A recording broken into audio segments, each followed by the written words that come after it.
right, guys, welcome back to Undisputed Interviews. Today's guest, we have UFC welterweight veteran Magny. How are you today, sir? I'm doing great, man. How are you? I'm good. How was your Christmas? Good, real good. Got to spend Christmas with the boys. Played a whole Santa Dad role, and it was Yeah, good, joyful. yeah. I mean, I got a lot of presents, so I'm happy. Nice. Are your sons into the UFC? Are they big fans, or are Um, they just? so they're kind of young to be into it necessarily. So I have a 2-year-old son and a 4-year-old son. Oh, Surprisingly, so my younger son, the 2-year-old, tends to be more interested into it. Like he sees a pair of boxing gloves, grappling gloves, whatever it may be, he'll grab them, throw them on, and he wants to punch all day, so to speak. So they're not into it to the point that they're able to train anything necessarily just yet. But my younger son definitely showing interest into it. yeah. Do they go with you to, like, if you were to fly out to Vegas or go to Abu Dhabi, would they go with you, or they stay home? No, they haven't been to a fight with me yet, but they do get to go to gym with me pretty often. So they're at the gym at least 2 or 3 times a week for me training. So they've been exposed to it a lot. They've been around it a lot. They haven't really been part of fight week yet, but they definitely get to see Yeah. the lead up to it. Do you feel the fight week would be more stressful for them, or do you think that would like maybe help you relax? Honestly, no, I think I think it'll add more to the experience, so to speak. I mean, at this point, having over 50 plus fights, I mean, 30 in UFC alone, Yeah. you get pretty accustomed to like things kind of being routine to the point that like it almost becomes like stagnant, so to speak. So having an opportunity to take my boys with me on a fight week, I think would just add a new experience to what fight week would be like necessarily. So Yeah. like I don't think it'll be stressful. I think it would just be a new, different experience I get to enjoy with them. Yeah, I mean, like, would it? So you would just be? I do. Would they help you like maybe relax because it's like you have more family around you, or are you kind of like one of the fighters, or you just need to be so locked in on the fight you can't have the wife or the kids around? No, I think it definitely would help as far as like just kind of keep me relaxed, keep me to what is more routine, more comfortable. I mean, at Yeah, the end of yeah, the yeah. day, you fight 3, 4 times a year per max, and you get to go home and be dad every single day. So you kind of get accustomed to training and having your kids around, so to speak. So to switch all that up and then go into a fight, we say, like, all right, cool, now my kids aren't here. It's kind of doing something that's out of routine, out of the ordinary, so to speak, at that point. So Yeah. think having them would actually be more relaxing, more calming. Let me know that's like, all right, it's another day in the office, same as you do back at home, kind of thing, and it kind of take the extra pressure that we tend to put on the fights. Yeah, I mean that's super cool, like because I know there's some fighters where it's like they need to be so locked in on fights where they can't have the kids around or the wife. They just they need to be so. I need to go do my thing on Saturday night, and then after that, I can relax. For sure, yeah. I mean, just a couple hours just to kind of break away and go get focused on the task at hand. But for the most part, throughout fight week, I don't think it'll distract me at all. Yeah, I mean, your last fight was against Carlos Prates. Was what was your takeaways? That was a tough fight. I mean, there was a lot of and this is not me trying to take away any credit from Carlos Prates. I mean, the dude's a tough guy. Hmm. All of his fights in UFC have gone to a finish. So, it's not me taking away from anything that he did necessarily on fight night. I mean, he went out there and executed his game plan and got the job done perfectly. So, I don't want to discredit him in any kind of way. But for me, also the biggest takeaways was just one, the timing going into my next fight. Two, just like the training going to my next fight. Over this past year, there's been a lot of different changes for me as far as like the changes that had took place in my personal life, as far as like transitioning from being married to now being a single dad, raising my kids. The transition from being a part of one team for almost 12 years to transition being in a to trying to figure out what this new team looks like, so to speak. So there's a lot of moving pieces right now to try to figure out between that last fight and when I go to my next training camp. I'm still trying to put the piece together. I'm still trying to figure out what does the day-to-day look like? What does the new training look like? What does the consistent training partners look like? There's a lot of moving pieces and a lot of uncertainty going to the next training camp. So for me, that biggest takeaway from that fight was just kind of take a step back and organize. Yeah. So, are you not at Team Elevation no more? No, so I'm no longer part with what was Team Elevation or Elevation Fight Team based out of Colorado. Since then, I broke away from that team. I believe majority of the guys that stayed are now calling themselves Forge Fight Club Denver or something along those lines.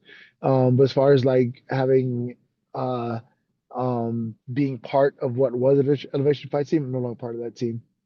Yeah, because last night I was like, I feel like you trained at Elevation, so I went and I typed it up and I didn't see you on the roster, and I was like, oh, maybe they just didn't update it or something. But I thought that was super weird, so I was like, oh, Yeah, so there's a lot of changes that took place over there. No longer fit with that team at all. oh, okay, okay. Um, do you have a certain time frame that you would want to come back to the fight? Maybe April, March, something like that. No, no. I mean, right now I don't have a particular set date as far as like, oh, I would love to get back out there in March, April timeframe. I know there's a lot of fights that are being made around that time, and I would be a liar if I was getting antsy just thinking about it. But right now, the biggest thing is recovery. I mean, I had two tough losses Yeah. back to back this year, so I don't want to rush things prematurely and jump back out there just for the sake of jumping out there. But I need to make sure I'm very calculated, meticulous about these next couple steps and see and just make sure I'm healthy, make sure I'm good to go going to the next training camp. There was a lot of things that I did over the last 2 years out of urgency or necessity where I felt like I need to get certain things done.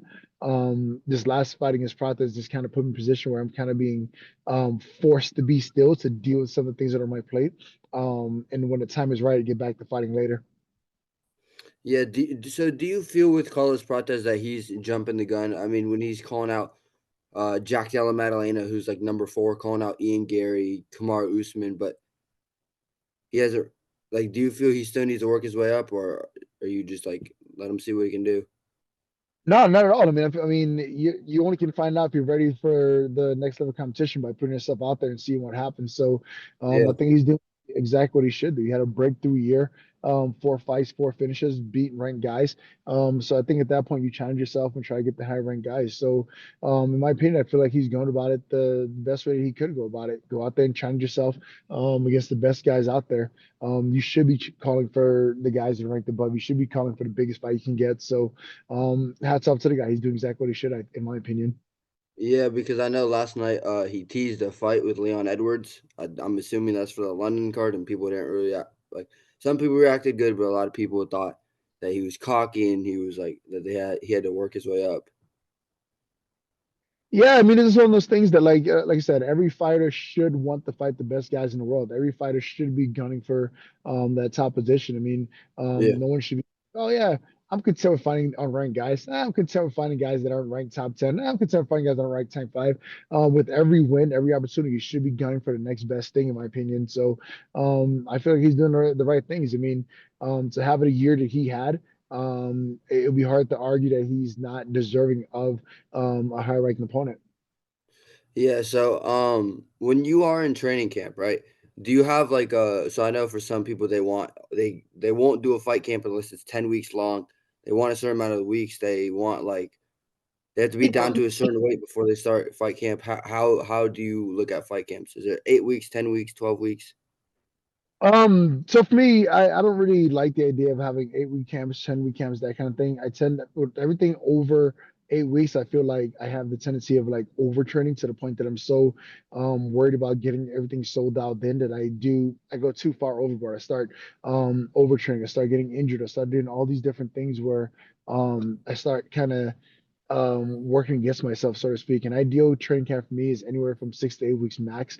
And that's just enough to like for me to hone in on what I need to do successful against a particular opponent. And through as far as like a base level of fitness, I feel like that should be taking place all throughout the year. I'm already doing a certain level of strength conditioning. I'm already doing some skills training based off of the areas that I need to improve on. I'm already working on skills that I can make sharper and that kind of thing. So I'm not a firm believer that every camp needs to have like this solid 12-week lead up kind of thing.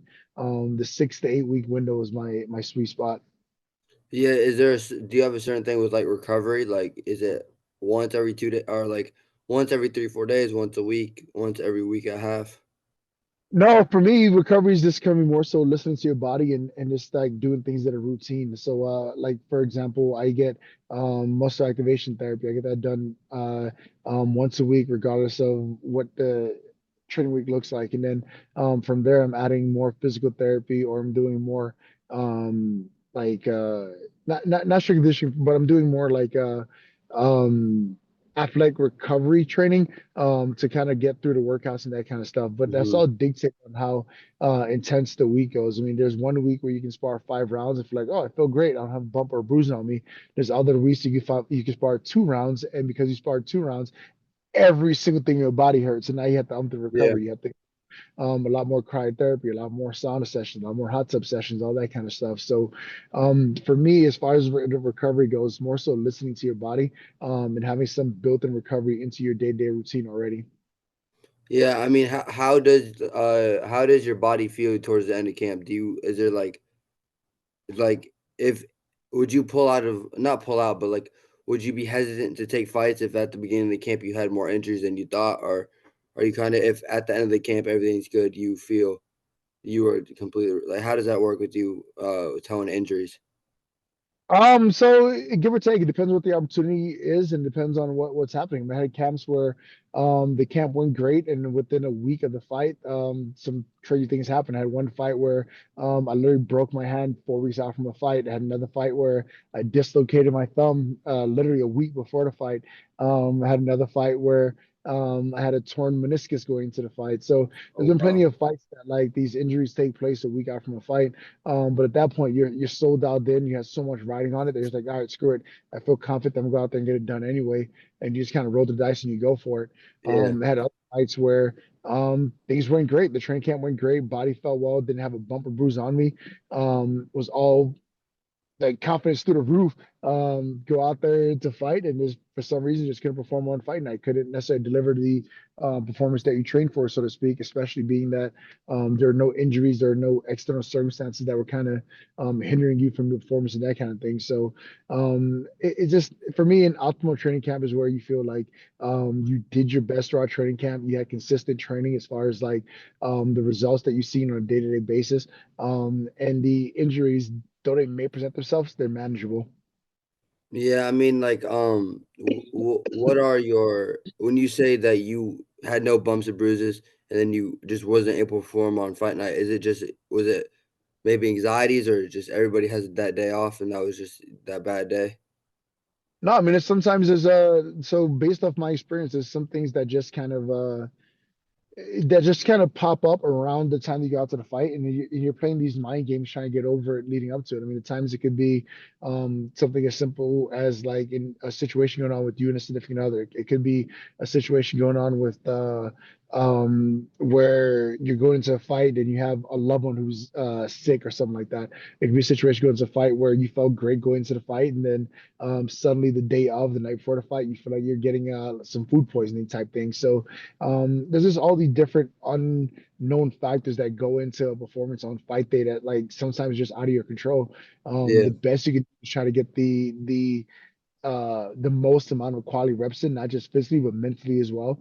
To kind of prepare yourself to go out there and perform to the best of your ability. I mean, there are going to be things that are going to occur that are outside of control, but being that you've gone through that experience before, being that you've felt those things before, you can still find a way to pull through and get it done, so to speak. And ultimately, one of the things that I've struggled with throughout my career was um, sometimes it's okay to just like, you know what?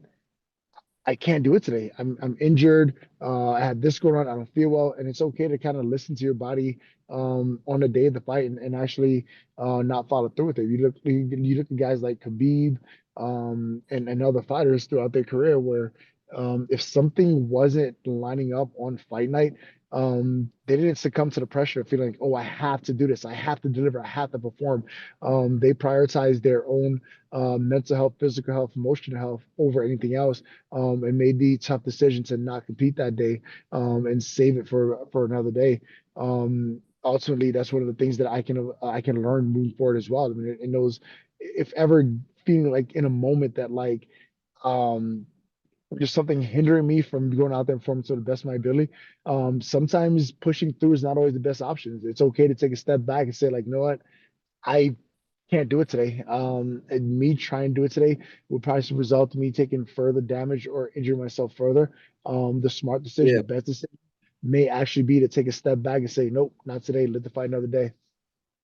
When you said like listen to your body, what are your thoughts on like for how Shavkat Rakhmonov went into the fight with Ian Gary with the torn meniscus? Do you feel that's just like maybe if he just maybe he needed the money, but do you feel like that's self-sabotaging? No, I mean, just like I mentioned earlier today, I've done the same thing in fights prior and went out there and was successful in the fight. I mean, the part that it makes it difficult is like as a athlete, we don't nothing is guaranteed about our sport, nothing is guaranteed about our fights.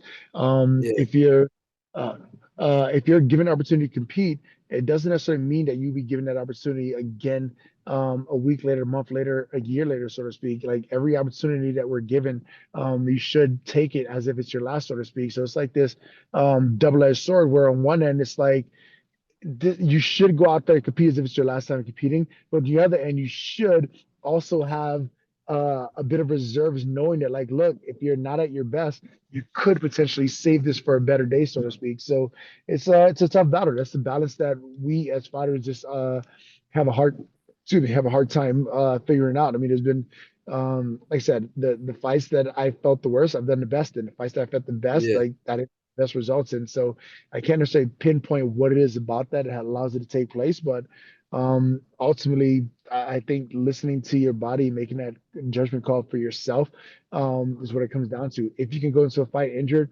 and tell yourself, like, look, you know what, I'm injured, but I'm still confident. I go out there, get the job done, take the fight. If you're one of those people that's like, oh, I'm injured, I don't know if I can do it. I don't want to do it. And you have to like get talked into doing it. Then no, at that point you should pull out of the fight. So, but if you feel like you have an injury that you can pull through and still be successful, by all means, go ahead and take that fight. Yeah, I mean, I agree with you. So, on the topic of Shavkat Rakhmonov, what are your? I mean, obviously you faced him. What are your thoughts on him? Like, what are your like? He's fighting Bilal Muhammad next. What are your thoughts on that fight? And do you do you feel that he is worth like a lot of people say that he's the boogeyman, but then he went out and a lot of people said he didn't look like the boogeyman against Ian. Do you just feel that the fight was on short notice and that just he had an injury coming in, so that just wasn't his best performance? No, I mean when you have two guys out there that are the best and I mean they're two undefeated guys going out there fighting for the number one spot to go out there and fight for the title. Both men went out there and fought to the best of their abilities with a lot riding on it. So Shavkat fought the best version of Ian Gary possible, and the same thing vice versa for Ian Gary. Ultimately, Shavkat ended up being the better man that night and won the fight. But to discredit his performance, to discredit his accolades, to discredit anything that he's done, and say that he did it look like the boogeyman against Ian Gary would be an absolute insult, borderline a slap in the face towards Shavkat. I mean, it went out there and beat an undefeated prospect who has never been tested that way before. And though it was a decision win, it was a unanimous decision nonetheless, and he looked, in my opinion, looked good doing so with the torn meniscus. So I don't discredit him at all. I think he's still a great fighter. I think he's undefeated for a reason. And I think it'd be a great fight against him and Bilal Muhammad moving forward. Who do you have winning that fight with Bilal and Shavkat? If I had to put money on it, I would probably bet on Shavkat in that fight.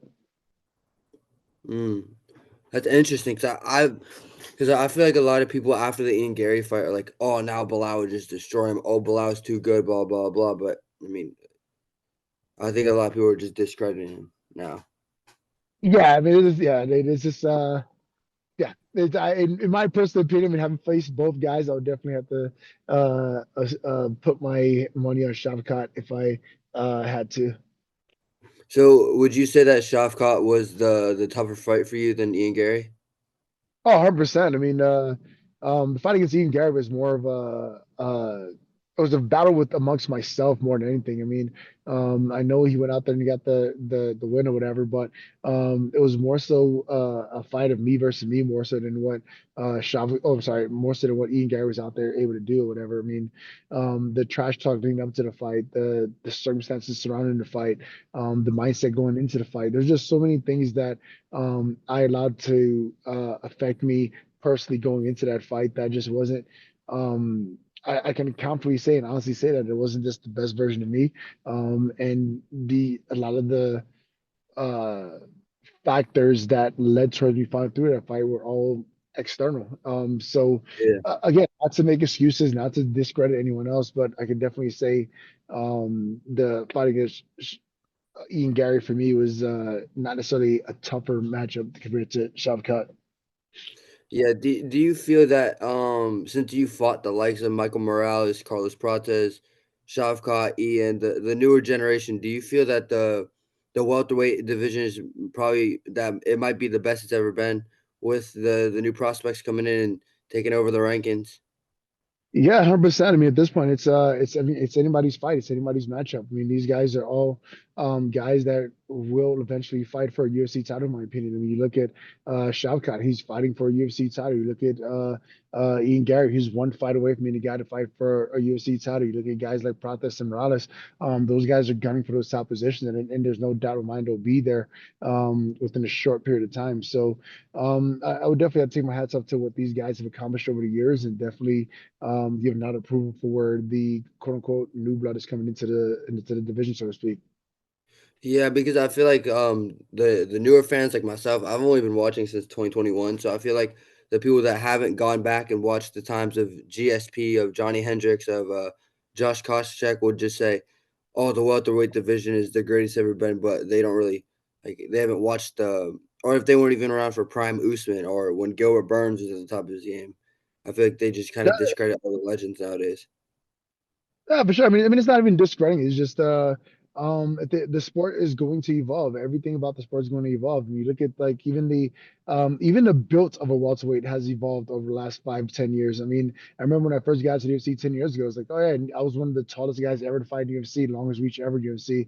Now my build in UFC is pretty much standard for welterweight. Like everyone in welterweight is 6'2", 6'3", Yeah. 80-inch reach, 81-inch reach, is some guys 83-inch reach. So it just shows the how much the sport has evolved in its totality over the last couple of years. I mean, the days of GSP, Matt Sir, Matt Hughes, that was a great era, but because of the work that those guys done, because of the athletes like myself, those guys that are interested in the sport, we were able to take the sport to another level and grow it to where it is now. And that's going to continue happening, which is the great thing to watch the evolution of sports. I mean, you can see it happening amongst other sports. I mean, there was a point when Stephen Curry was shooting all these threes, and people were like, "What is this guy doing? This isn't basketball. Take it to the hole, drive to the hole, and dunk." Like we want to see old school basketball. Now, literally every single person on the court is shooting from the outside. Even your quote unquote big men are shooting from the outside. So it just things take place every time that an athlete does something. The bar gets raised for the next athlete to do it. I mean, you take it to. In a woman with other sports, at one point, running a 5 minute mile was unheard of. Now running a 5 minute mile Yeah. is the bare to be considered a true endurance athlete. So the sports are going to evolve, obviously going to evolve. Things are constantly keep evolving. But it's not to necessarily discredit one era over the other. It's just to accept the fact that things are going to be different as things continue to evolve. Yeah, 100%. So, like, since you were a part of both generations, you've had a long career. Like, what is your favorite moment of your career? Is there a certain fight, like the Mike Malott fight, or is it like a certain achievement you did? Like, what is your favorite moment, and like, why is it your favorite?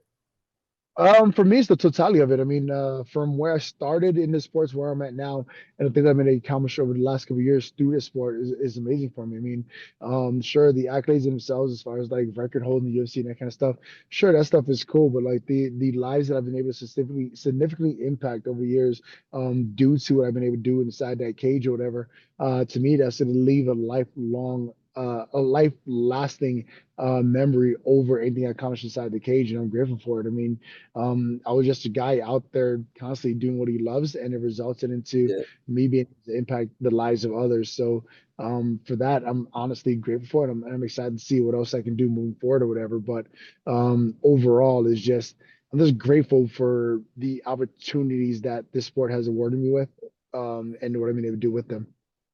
Yeah, do you feel like are you do you look at your career and say, "Oh, I want to do 3 more fights till I retire," or is it just depending on how the body feels, how Yeah, I mean, like it depends on the body feels, depends on how much fun I'm still having with the sport and that kind of thing. Like right now, like my mind is in a very solid place to really like start building and forming a plan for what's next, so to speak. So it's hard to really kind of like put a stamp on what comes next as far as like, oh, this is the number, this is what I'm looking for, or what else it may be. Ultimately, it's like, all right, cool. Am I still love it? Do I still enjoy this? Am I still competitive in it? Do I see myself taking this thing further? If it's a yes to those answers, then cool, let's keep it going.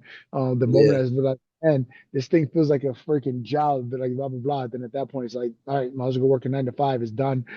So the moment I start having fun with it, I can say I'm gonna walk away, or what else it may be. But as long as the love for it is there, the passion for it is there, and the body is able to go out there and do the best that they can do, then I'm all in. I can still push for it. Yeah, because I know some people, like, they put, like, a certain amount of age or, like, a certain amount like, once they win the title or like, whatever it may be, some people set a goal for retirement, and then, like how you said, some people just go on how they feel. For sure. My final question for you tonight is, like, when you're backstage before the fight, like, how do you channel and, control the nerves and anxieties, and how do you, like, be able to use them to your advantage in the fight itself? Do you, like, pray, meditate, listen to calm music? Yeah, so for me, everything I need on fight night is sometimes going to be absolutely different. I mean, one thing that's consistent throughout every fight is before I even make it to the venue, before I even make it out to the arena floor, one of the things I do before every fight is I literally pray for not just myself, but literally every single fighter on that card. I pray that they are all able to go out there and provide for their families, provide for themselves, and that no one seriously gets injured in doing what is it they love doing, so to speak. And then on top of that, as far as like what I need on fight night, for me, it's always different depending on the circumstance. Like I remember before the Kelvin Gastelum fight, there was the most random song ever. It was no one would think that listening to the weekend on the way to the venue would be the way to get you pumped up for a fight. But for me, there was this a one single line in the weekend song that says, "I'm good, I'm good, I'm great." That I kept playing over and over again, leading to the Kevin Gastelum fight. That kind of was the motivation to set the tone for that night. Other nights it could be some other random thing that takes place, but for me, ultimately, it's just going out there and literally just kind of performing to the best of my ability and being able to go home unfazed, uninjured, and wishing the same for my opponent, the other people on the card. If that happens on a consistent basis, then cool. I'm good with the whatever happens on fight night. Yeah, I mean, amazing, man. So, because I'm an amateur boxer, I'm preparing for a fight. So Nice, yeah. So I met, I like, I'm big in meditation, big in like massage guns, ice baths, that type of stuff. nice. All right. Well, thank you guys for watching. Thank you, Mr. Neil Magny, for getting on Undisputed Interviews. I hope y'all enjoyed the interview, and thank you for your time, sir. All right, no problem. This pleasure talking to you. Have a good one. You too, man.